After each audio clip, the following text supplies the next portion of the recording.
MLA fund থেকে 70 লাখ টাকা, 60 লাখ টাকা যাতে 70 লাখ টাকা যাতে সঠিকভাবে কাজ করা যায় তারও দায়িত্ব আমরা তুলে নেব। আমি শুধু অবাক হয়ে যাচ্ছি একটা জিনিস, আপনারা খবর পেয়েছেন সন্দেশখালী? হ্যাঁ পেয়েছেন তো? বামপন্থী বন্ধুরা কালকে একজন বামেদের নেত্রীর খুব ভাষণ শুনছিলাম, খুব মিষ্টি মিষ্টি করে বলছিল, মিজাজের সাথে বলছিল যে 34 বছরে সাহস হয়নি, হ্যান হয়নি, ত্যান হয়নি। ও শাহজাহান শেখ কাদের তৈরি ভাই? শওকত মোল্লা এরা কাদের তৈরি? রেজ্জাক মোল্লা সাহেব কাদের তৈরি? শুধু শাহজাহান শেখ শওকত মোল্লা এখন নতুন একটা সার্টিফিকেট পেয়েছে, কি নেতা হয়েছে। এটা শুধু এক্সট্রা জুড়েছে।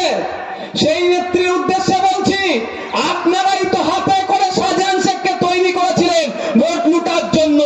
এখন আপনি শাহজাহানের বিরুদ্ধে বলছেন। শাহজাহানকে তৈরি যদি না করতেন আজকের এই দিন দেখতে হতো না, সন্দেশখালীর মায়ের সাথে অত্যাচার হতো না। দোষী তো আপনারা। আজকে মিষ্টি মিষ্টি কথা বলেছে, তখন লাঠিয়াল করে রেখেছিল, মস্তান করে রেখেছিল, গুন্ডা করে রেখেছিল। দিদিমণি এসে ওকে একটু এক্সট্রা একটা সার্টিফিকেট দিল কি তুই নেতা।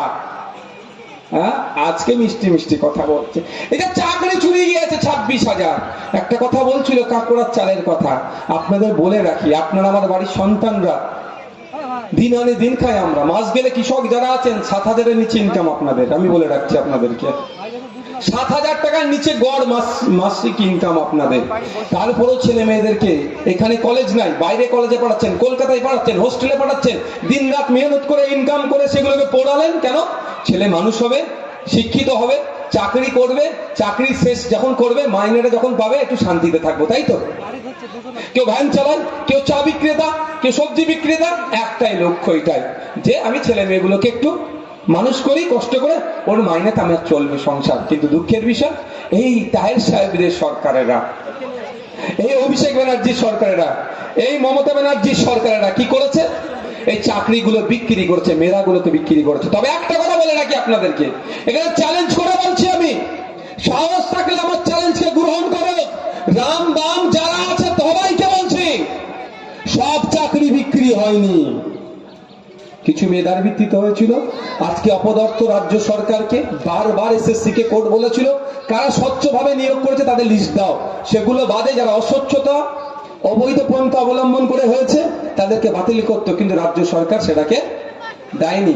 পাড়ায় পাড়ায় বলছে সবাই তো আর 2 নম্বরই করে চাকরি করেনি। আমিও তো বলছি ভাই সবাই 2 নম্বরই করে চাকরি করেনি। কোর্ট কি ওটা কোর্টকে কে বলবে? ওটা কে বলবে? রাজ্য সরকার তো তথ্যটা দিতে পারতো এসএসসি যে কাদের কাছ থেকে মাল নিয়ে চাকরি হয়েছে আর কারা